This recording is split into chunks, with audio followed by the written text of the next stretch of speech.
Start out with the overview of the presentation. Really good ways to categorize the interview process, which is before the interview, during the interview, and then of course after the interview. So we'll talk about all these wonderful steps that you typically need to take to be successful in that job interview. So let's jump into some learning outcomes and some career competencies. So through this presentation, you're going to be able to articulate answers to common job interview questions. You'll be able to verbally present your experiences in relation to these career competencies. And of course, you'll get to know how to prepare and follow up for this professional job interview. And of course, you'll see the career competencies on the side. We're going to be talking about career and self-development, critical thinking, communication skills, and professionalism. So let's jump right into it. So what do we do before the job interview? There's going to be plenty to do. Let's talk about it. So the first thing we want to do before this job interview is we need to make sure that we do a lot of research on these positions, which I believe we're in a group of grad students, which I'm very sure you know how to research. So that's going to be very important for you to do with these job interviews, is to make sure you know not only the position, but also the company itself. So you can do research by looking at their particular websites, other websites that may know other things about the position you're applying for. Of course, you're going to want to look at the particular job posting for you to study. I've come to find out that many of the questions you're going to be asked is based off of what the job posting is asking for. So you want to make sure that you study that job posting, look at the qualifications, the skills, the responsibilities, all that good information that's going to allow you to better prepare. And of course, social media. Visit their social media websites. Think about what's important to them. I know a lot of these websites and a lot of these organizations have a really neat About Me or an About Us section on there. So study their, let me make sure everybody's muted real quick. Let's see. Okay, I think we're good. Okay, but on their website, there's always an About Us section on websites. So I would look at their mission statements, their value statement, if they have a diversity statement. Those are areas that you can study to be better prepared for this job interview. So make sure to do your research beforehand. Okay. Now, of course, before this job interview, we want to make sure that whether it's virtual or in person, that we dress appropriately for this job interview. So you'll be able to see some examples of what is some good things to wear and some maybe not so good things to wear. But I know a lot of interviews are being conducted virtually. Nonetheless, we want to make sure that even if you're in the comfort of your own home, that you are dressing professionally for that interview. So, of course, it's going to differ between men and women on what business professional is. But in essence, you use your best judgment when thinking about what is professional and what isn't professional. Okay, now virtual interviews. So we'll read right off of it, but of course, these days, a lot of these interviews are going to be done virtually, especially in the first round interviews. I know I've been on plenty of these first round interviews that are done either via phone or via Skype or FaceTime or Google Meet. We need to make sure that you're prepared to interview virtually. And there are going to be a lot of drawbacks and a lot of positives to interviewing virtually, but make sure that you are comfortable in interviewing virtually. Employers also request the Skype interview when the candidate is long distance. That's going to save you on travel expenses. I always appreciated that when I was looking for jobs. I didn't have to travel down to Mississippi or to Tennessee. It was so much easier just to just to jump on a Skype call and to interview then and there and not have to worry about spending gas or worry about a flat tire. I really like these virtual interviews, but I know some are more comfortable doing in-person interviews. So I definitely understand that. Okay. So when it comes to virtual interviews, let's talk about some really good things some really good methods to practice. So of course, we want to make sure that you have natural light in front of you, if possible. I'll use mine as an example. I've got some natural light coming in, but you'll also see I'm kind of in a shadow as well. So as much as you can, think about the lighting in the room that you're going to be interviewing with. We don't want to have it too dark. We want to have a very, very neutral and a well-lit background and well-lit room. Make sure to have a clean background with no light behind you. That just ensures that there's not going to be like they'll be able to see you better without any lights behind you as well. So make sure to think about that as well. What I will say is UA Little Rock has virtual backgrounds. So if you are in a situation that doesn't have good lighting, you can always download these virtual backgrounds through UA Little Rock. And that's going to help you not only to have good lighting, but also a really professional background as well. Okay, now one thing I will say is when it comes to virtual interviews, and this is something that even I have still trouble with, is we need to make sure that we still maintain eye contact in virtual interviews. So instead of looking at the actual screen, we need to make sure that we look at the camera and not the screen. That just shows that you are maintaining eye contact with the folks that you are interviewing with. That's going to be a really important part. As we all know, eye contact shows that you are invested in the interview or in the conversation in general. So we just need to make sure to practice that before jumping on that virtual interview. It's kind of tough, y'all. I know it's very tempting to look at the screen.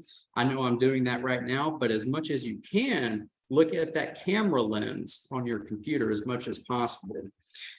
Test your technology. So I know on Zoom and a lot of other platforms, you can test the audio and the video even before the video starts. So that's going to be a good way. So you don't have to have that awkward, can you hear me? Can you see me? Conversation as it starts. So we need to make sure that both your audio and your video work as soon as you get onto that call. Now, of course, we need to maintain good posture.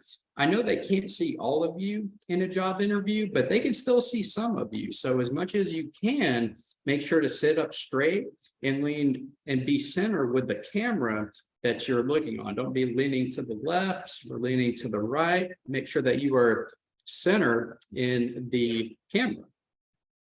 And of course, make sure to have your phone and also the interviewer's phone number, just in case your Wi-Fi goes out or something goes wrong on their end or your end. Make sure that you get their phone number before the interview as a backup if those technical issues arise. Okay, now if you are actually traveling for a job interview, I know when it says drive the route the day before, I know that can be kind of tough if you are driving a long distance, but if you're driving locally to a job interview, maybe the day before, practice the route and get to know what if any obstacles are going to get in your way. And that can ensure that you know where the location is at, as well as if there are going to be some pretty big traffic delays as well. And of course, some pretty obvious things is to arrive early, 5 to 10 minutes. Of course, make sure you're in the office 5 to 10 minutes early, not in the parking lot, but in the office 5 to 10 minutes early. That will give them time to prepare and of course, allow them to get where they need to be as well. And then of course, like what we had mentioned, make sure to allow extra time. There is nothing wrong with getting to that interview early. That's just to accommodate any traffic. And I know parking is a big issue in lots of companies. So make sure to allow some extra time just to find that wonderful parking spot. Okay, now let's talk about what we do during the job interview. So of course, what do we bring with you? Well, the first obvious answer to that is to make sure you bring copies of your resume. And actually, even before the job interview, you can most definitely send your resume virtually as well to these folks. There's nothing wrong with doing that as well. A smile and having a lot of positivity goes a long way, I promise, in some of these job interviews. So make sure that if you need to grab a cup of coffee, just have that outgoing, enterprising mindset when you get to this wonderful job interview. I would also recommend bringing a pen and notebook just for you to take notes. That says a lot. During that job interview, if they see you taking notes, that shows that you're fully invested in that particular position. During and after, I would also recommend asking lots of questions. That just goes back to showing that you're invested. But ask some really thought-provoking questions about the company, the particular job itself, and maybe even some of the folks in the room. You are most welcome to ask any follow-up questions you can as well. And then, of course, presentation samples, and then, of course, identification. Those are things that could be asked for during the interview. So make sure that you, in essence, are fully prepared with all of these items for you not to have to stress either before or during the job interview. So of course, keep those in mind. If you need to write these down, by all means, go for it. They mean a lot to how well you match up to these jobs that you're applying for. All right, now let's talk about some common interview blunders. And before I say this, if you've got a really good story or a really bad experience of interviewing, if you're comfortable, feel free to drop those in the chat. I know that even as a professional myself, when I was first starting out on interviewing for jobs, some of them didn't go well, whether it was maybe something on my end or something on the interviewer's end. Something could go wrong. So if you've ever had any like really bad stories and you want to share, go for it. But you'll see some of the stats here. They're very obvious, y'all. Chewing gum, appearing arrogance, wearing the wrong attire, all these just, it seems so cringy to do in a job interview. But you know, one of the common thing that I've seen in job interviews is folks not talking well about past employers. Even if that's the case, if it was a bad employer beforehand, it's typically best not to talk anything negative about any past employers or past jobs.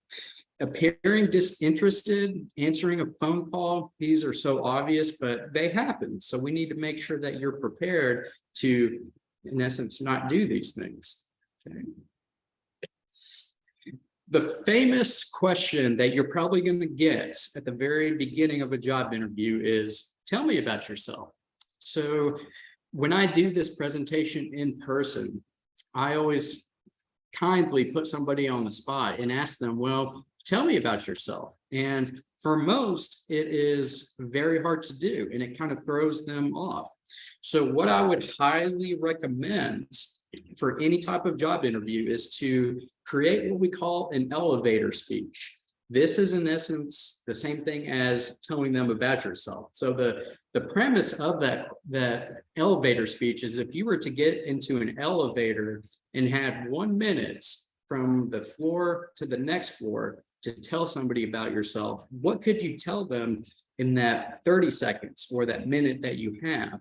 So when you get that question, what I would recommend is you can script it, you can rehearse it, but tell them your name, your major, why you chose that major, when you're graduating, what your long-term career goals are, why you're motivated for this particular position, what qualities, what experiences do you have that are relevant to the job? And of course, any leadership roles. So this is kind of like your summary statement on that you sometimes put on your resume. So keep that in mind. I can almost guarantee that you're going to get either this exact question or a variant of this question. But when you think about it, this is going to be your first impression. So this is something not to put off and to put a lot of research into. It's one of those know thyself type questions. You need to come in answering that question with a lot of confidence and a lot of integrity for answering that question. It really just starts the interview off on either a right or a wrong note, depending on how you base your question or base your answer on that. So keep that in mind. Something to get started on now. So, for example, this is a really good example of telling them about yourself. I won't read the whole thing. I'll let you take a brief look at it, but you'll see some of the core components of what we just talked about. They show what year they're in, what their major is, their backgrounds, and of course, anything else that would really jump off the page to get them interested in you as an applicant and hopefully working for that particular company. So keep that in mind. Take a few minutes, brainstorm what you would do if you were asked that question. I think we've got one more example right here. So here's another good one. So like I'd said, this is just, I think it's the same one, but this is really just a good breakdown of those areas that we talked about. That enthusiasm for the position is something that a lot of folks forget to include. That's going to be a really good way to catch their interest in you as a candidate, is to tell them how you're excited about this position. Again, a really good breakdown for sure. All right, so some more traditional questions you're going to get, that famous, what is your greatest weakness? Ask yourself, if you were to get this question right now, would you be able to answer that question?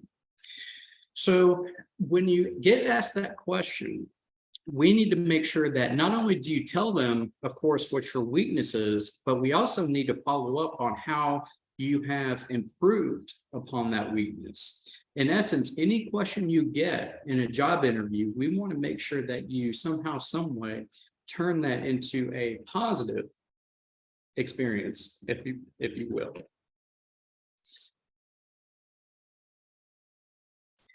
So here's some good examples of this. So again, the trick is to be honest and stay positive. Give examples of ways you are working to overcome that weakness. And of course, remember, this is about a particular position, so make sure that it relates to that position. There are those very typical standard responses like I'm a perfectionist or I work too hard. Those I wouldn't recommend doing. I would gear it more on the specific side, and of course that is relevant towards that position. Avoid weaknesses that could make or break the job. For example, like not working well with others, personality traits that are difficult to change, or any of the major responsibilities that you'll have in that particular position. So we do have to be kind of strategic on how we formulate this answer, but that's going to be very important to do, is to know your strengths, but also your weaknesses. We definitely know our strengths, but sometimes folks don't know what their weaknesses are. So keep that in mind. Now's the time to start thinking through an answer on that. Here's a good example. So let's say I got asked what my greatest weakness is. I could say public speaking. A good response to that is, I have never been strong at public speaking, but recently I volunteered to run my student organization meetings to help me get more comfortable when addressing a crowd. And then I won't read the second one, but it's pretty much going to be the same thing. I really liked this response simply because this person or whoever wrote this response used their past experience, such as their volunteer work, to show how they're improving upon this particular weakness. That's going to be the main mindset to have when you get asked that question. All right. stress questions. So the simple fact is when they interview for positions, you're not going to be the only candidate. Therefore, we have to think about why you're the best over the others that apply for those positions. Now, what we do in career services is we use career readiness competencies, and we work with students on those to show how they're the best over the others that apply. So again, you may be applying for the same job that your classmate is applying for. They've got the same degree. They may have the same GPA, but they may lack, communication skills or leadership, or maybe even professionalism. What I will say is it's not a good thing to worry about your competition. You need to worry about, not worry, but think about who you are as a person and how you can utilize these competencies to show to these employers that you're the best over the others that apply for that position. So in essence, you'll see it right here. Use these competencies to describe your strengths and your unique skills that you have. Okay, now what I will also say is you're probably going to be asked a lot of what we call behavior-based questions. And these are going over any and all past behaviors that you've utilized to resolve situations in the past.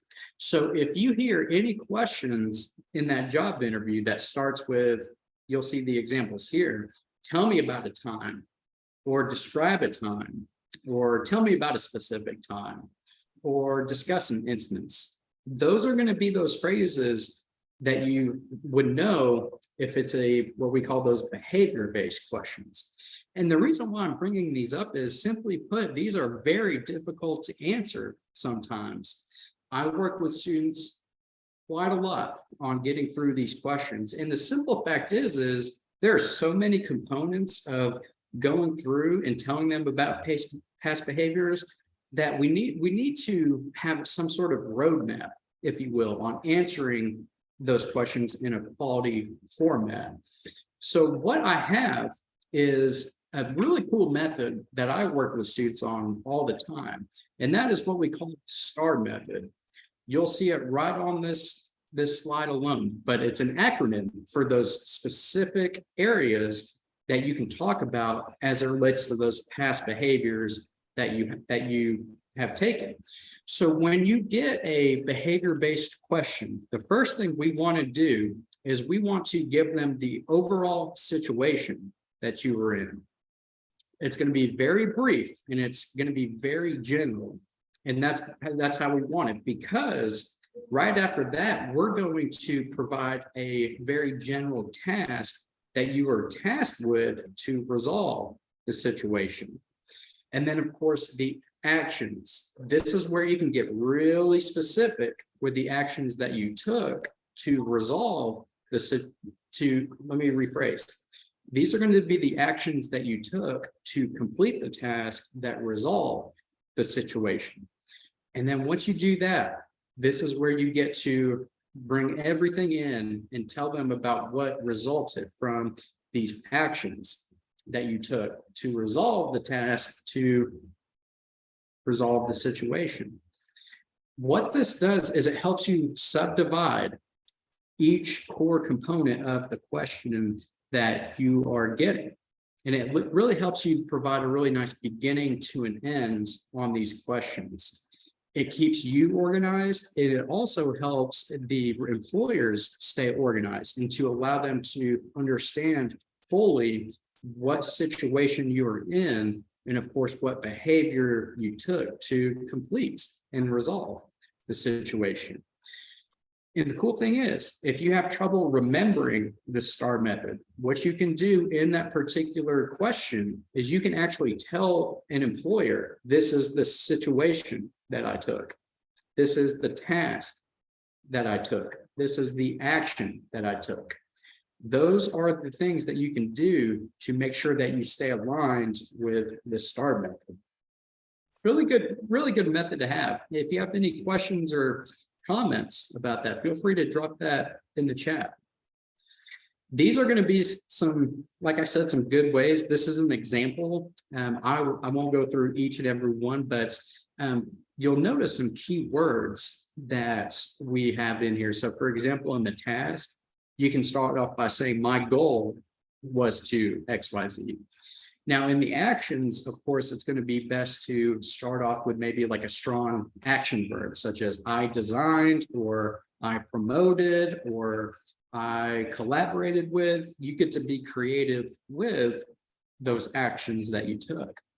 Now, I will say in the results section, anytime you can quantify your information, that's going to let an employer gauge and measure all of those results that you accomplished. So this example says, we signed contracts with 11 former advertisers and it increased 16%.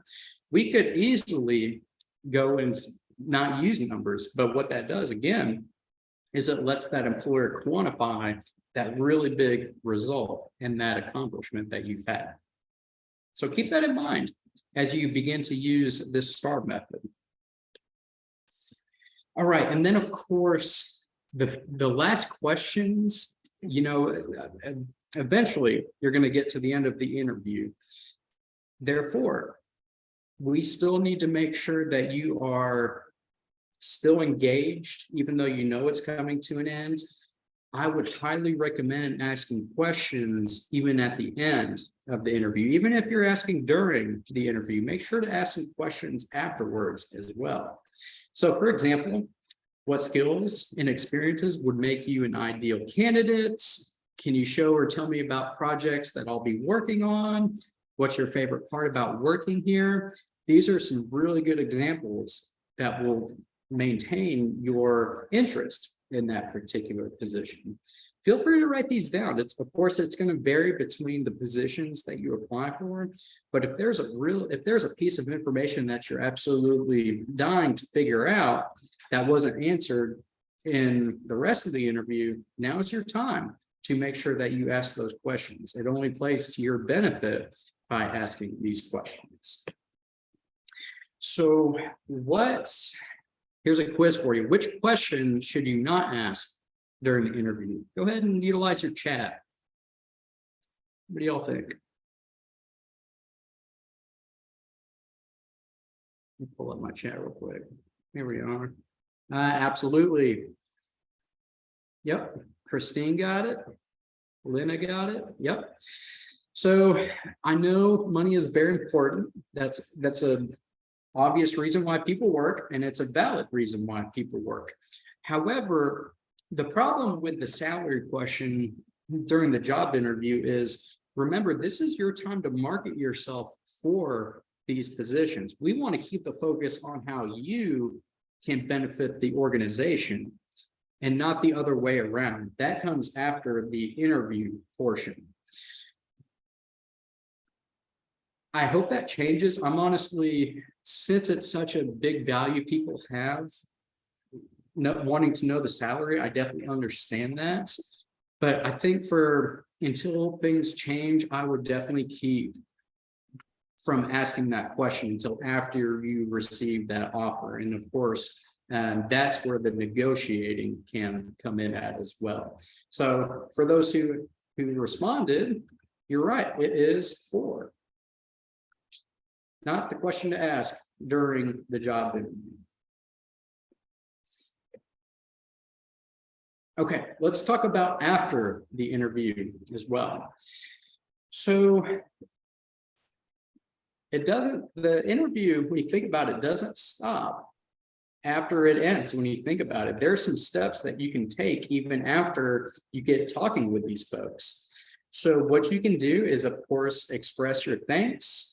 That whether that be right after the conversation, or in an email, or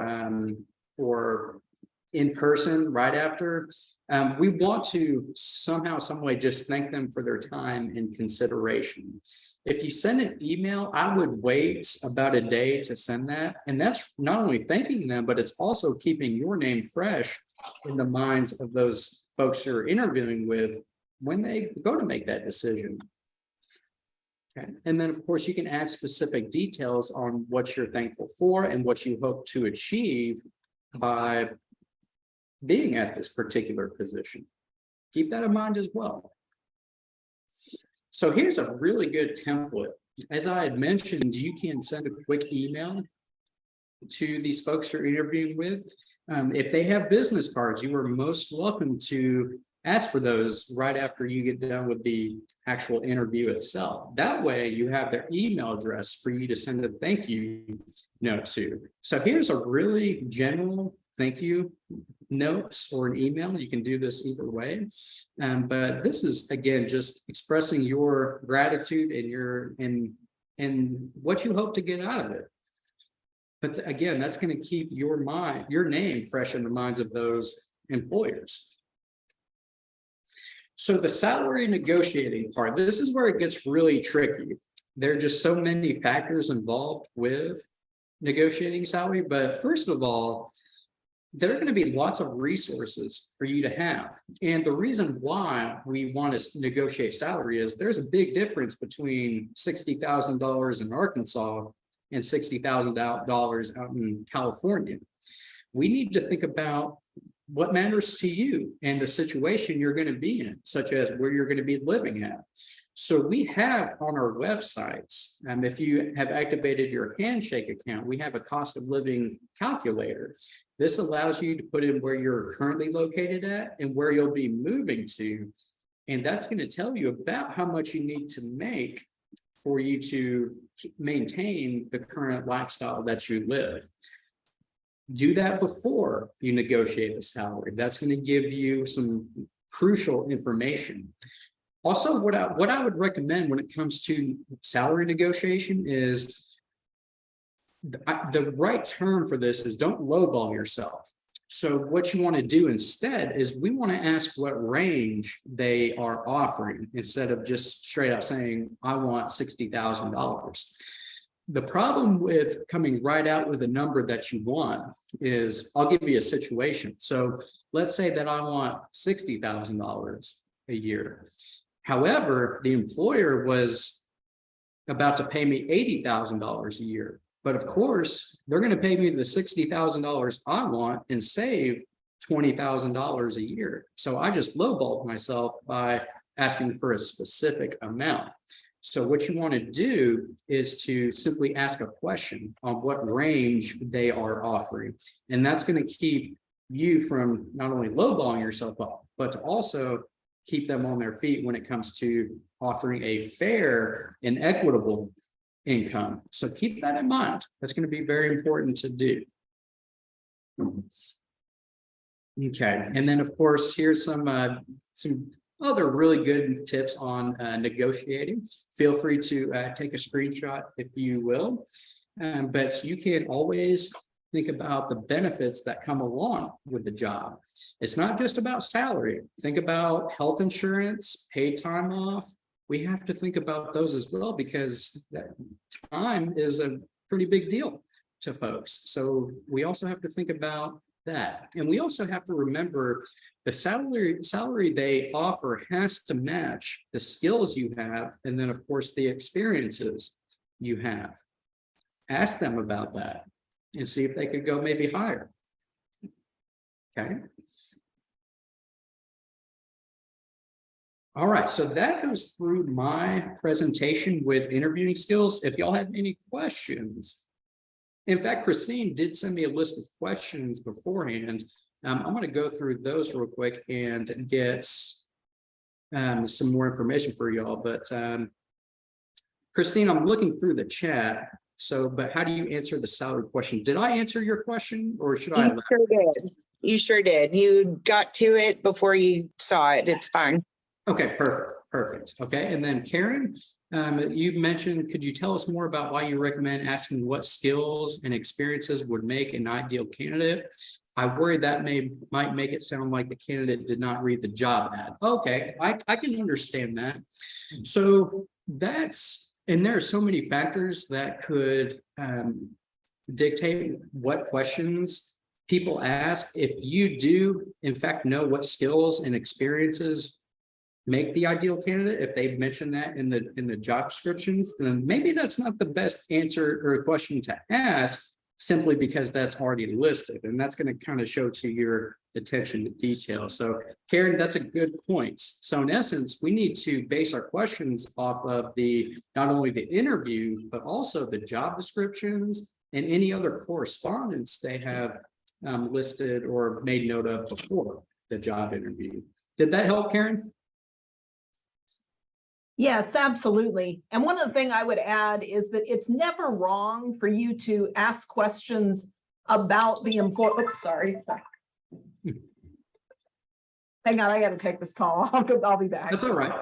I'm going to switch to some of these questions that I got from Christine. I'm going to pull out my phone if I can find it real quick. Here it is. Let me pull these up real quick. All right. Give me 1 second. Of course, if y'all have questions, feel free to type those in now. So some of the questions I have is, what are let's see. Are there current job opportunities that graduate students can apply for? Can we also be receiving updates about future opportunities in the mailbox rather than browsing Workday? So UALR students have access to Handshake. That is that's pretty much the premier way UALR students can look for jobs outside of Workday. That's going to show jobs that are in your area that meet your preferences, whether that be your location preferences, your value preferences. These are going to be, Handshake is going to be a really good way for you to look for those positions. A very good question. How do you deal with questions that you feel are too personal or unsure how it applies to the position/company ethos? Very good question. Now, remember, there are some questions that they simply cannot ask you. They can't ask about age, race, religion, sex, protected class.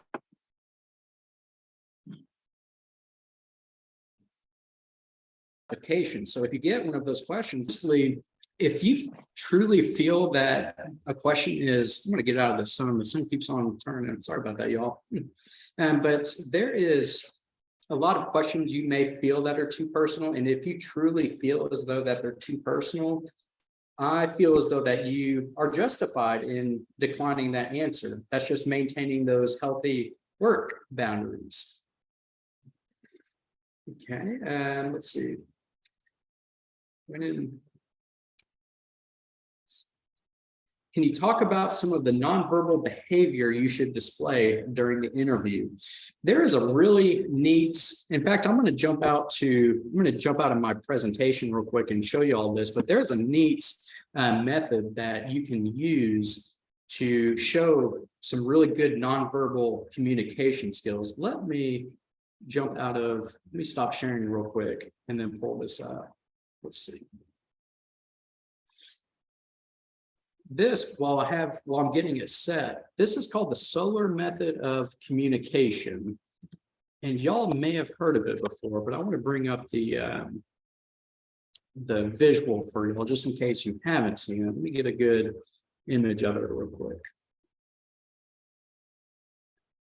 Bear with me for 1 second.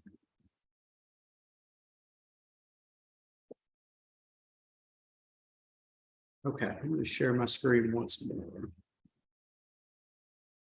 And hopefully here it is. Okay, hopefully y'all can see that. Karen or Christine, if y'all can confirm with me that you can see the kind of like the visual of solar, solar method. See. I can see it. Perfect. So if you're wondering about nonverbal communication in a job interview, I would highly recommend using what we call the Solar method of communication. So in essence, the S, that's where you're sitting at a comfortable angle and distance. The O, have an open posture, arms and legs uncrossed. That's going to show that you're welcoming and that you welcome any information that they're giving you. The L stands for leaning forward a little bit. That shows that you're invested in the interview. If you're slouched back or lean to the side, it's just going to show that you're maybe not so much interested in that conversation. We talked about eye contact. It gets a little trickier when we are doing virtual interviews, but again, remember to look at the camera. And I know it's even hard for myself. I'm not a good example of it right now, but as much as you can, look at that camera lens instead of the actual screen itself. And then for some, especially during a job interview, being relaxed, which is the R, that's going to show that you are comfortable. So for those who have trouble fidgeting, maybe your legs shake or bounce a little bit, or, you fidget with a pencil or something, see if we can start to be mindful about not doing those things. I know it's easier said than done, but as far as nonverbal communication goes, that's going to be a great way to start to improve upon that, is using that SOLAR method. That is a very, very popular method used in like the counseling field, but it also works in everyday conversation, whether that be with your coworkers or your classmates or in a job interview. That's going to be very important to utilize and demonstrate. All right, let's see. Talked about that. Yep. Talked about the STAR method. Let me jump to the chat real quick. I'm going to jump off.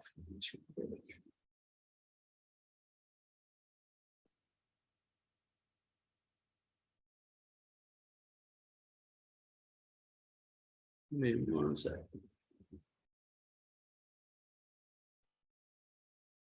So Stevie mentioned a version of the skills and experiences question that I've seen has been to ask them which one thing they think is most important for a candidate.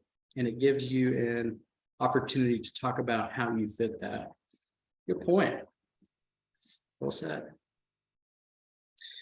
Okay, so I'm sure there have been some questions that have come through since I started on this. If you want to unmute yourself and ask away, or if you want to still, of course, drop it in the chat. Lena, I just got your message. You are most welcome. You asked, I was wondering, would you be okay with sharing your PowerPoint with us? Absolutely. If you can drop your email down, that would be great. I can get that sent to you. Actually, what I'll do is I'll send it to Christine or Karen, and maybe they can send it to the whole class.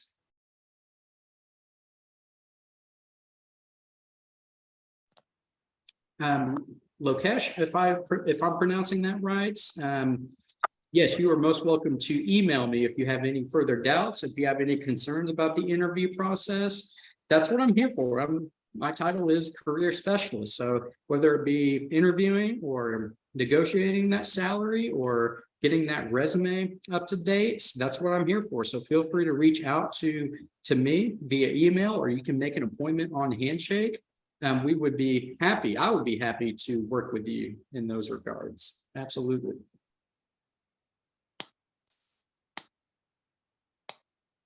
Okay. Lena has her hand raised. Yes, Lena, what can I help with?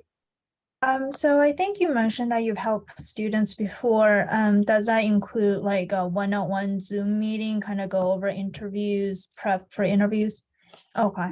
Absolutely. Yes, we do in-person, virtual, and email responses. So your choice. That's wonderful. Okay. Yeah, I would love to reach out sometimes. Thank Good. you. Absolutely. One thing I did forget to mention in the interview process is the overall mindset. I mean, we did talk about having the positive mindset, which is of course right. But what I want to also mention, while I've got a few more minutes, is remember that a lot of folks think that the interview is like an interrogation of some sort. But when in reality, these interviewers, they're needing to hire somebody very quickly. As we all know, people are leaving jobs and leaving people short-staffed. And they need people to get on the team as quickly as possible. So if we flip that mindset around, instead of thinking of it as an interrogation, think of it as like meeting up with your best friends that you haven't seen in like 10 years. This isn't a, oh my gosh, I'm about to be interrogated. This is a, I haven't seen you in forever. Let's catch up.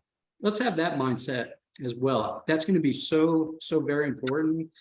We could go through all day and talk about interviews and how to prepare for it. But if we're not in the right mindset, it's going to be very detrimental just to the overall process of you being effective in getting through that interview. So I wanted to make sure I mentioned that as well. But do I have any other questions, thoughts, anything on this? If not, go ahead. Can I ask, how do you have any tips for dealing with just nerves or jitters before interviews?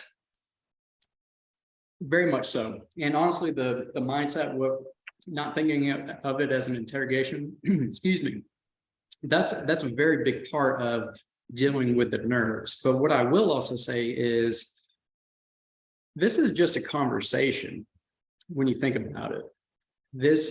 They're not, and it depends on, my answer to that depends on the particular student that I'm working with. But the best that I can really work through in a group of students is remember that these are human beings as well. They've been on interviews themselves.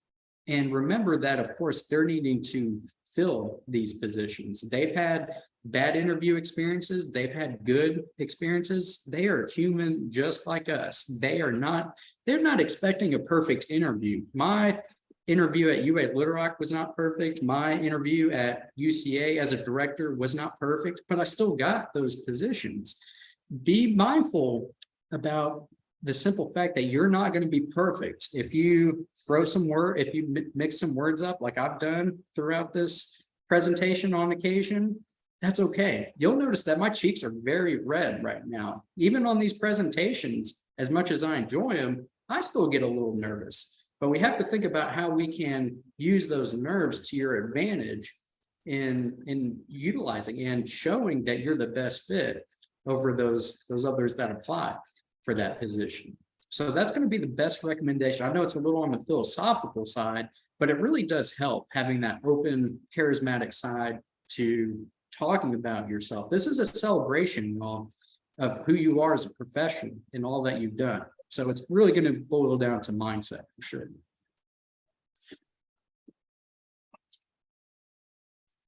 Good question. Any others?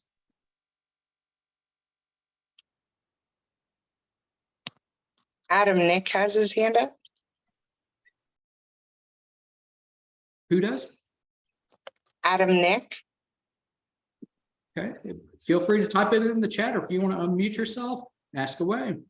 Hey, Kevin, thanks for the presentation. You bet. I'm curious about getting right out of school, you might have less experience than other candidates interviewing. How do you kind of sell yourself despite being under experienced? I feel like that's kind of the biggest thing employers look for often. Right. So how can you kind of get around that? Right. One thing that helped me out a lot, I know when I was on the interview process, for those who work in higher ed, it's probably going to be a lot different than other areas, but we go through a lot of multiple rounds, which is something also to expect. But when thinking about your past experiences and all that you've done, I know a lot of folks, like you had mentioned, get a little nervous about your competition. Some people think like, oh my gosh, this person is way more or they could be way more experienced. The simple fact is you don't know your competition unless you had somehow gone into their system and know exactly who you're going to be, or know exactly who they're interviewing. One thing to think about is and it's kind of going back to being mindful, is simply just recall all the accomplishments and the results and present those in a way that makes you seem that you are a very, very accomplished person. So, when you think about the interview process, this is like a billboard out to the side of the road. We want to give the best information to those recruiters or those employers, but at the same time, if you look on a billboard, they don't mention anything about their competitors. So, if you think about trying to beat your competition, I wouldn't have that mindset, simply because they don't matter. They really don't. The only thing you need to worry about is focusing in on how you can make your accomplishments stand out. That could be by quantifying your accomplishments, any leadership positions that you've held. It's going to come down to how you display and how you show them all of those great results and those accomplishments that you've had. Okay, thank you. I like the billboard example. Appreciate it. Yeah, yeah, absolutely. I got a note from Bobby. Adam, when I first started working, I used volunteer work to gain experience. Absolutely. I know I work with a lot of freshmen on this. You know, they're saying like, I don't have any experience, but yet they have a good page worth of volunteer that they have. And that's experience right there. So we have to be a little strategic. I like to tell my students that you kind of have to hustle the system a little bit to make sure that they know all of those good results and accomplishments. We have to give yourself as much as credit as possible.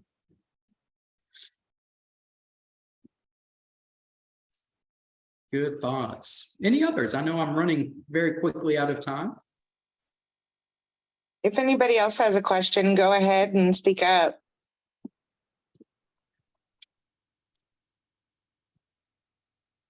Looking at the chat.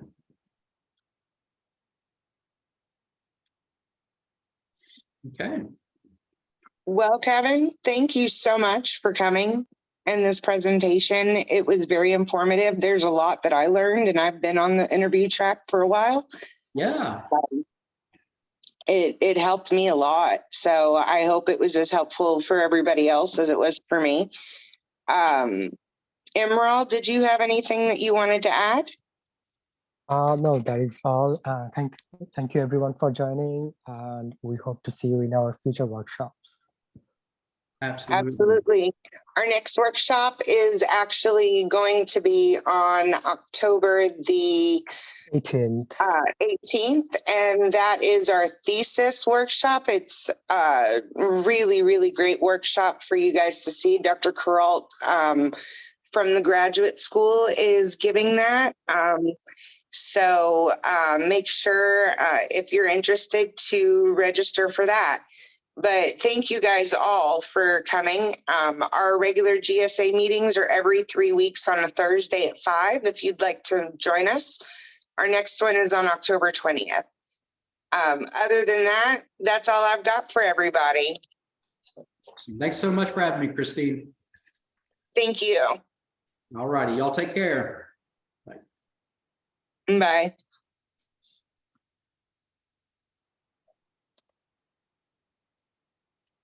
All right. Bye, Emerald. Thanks.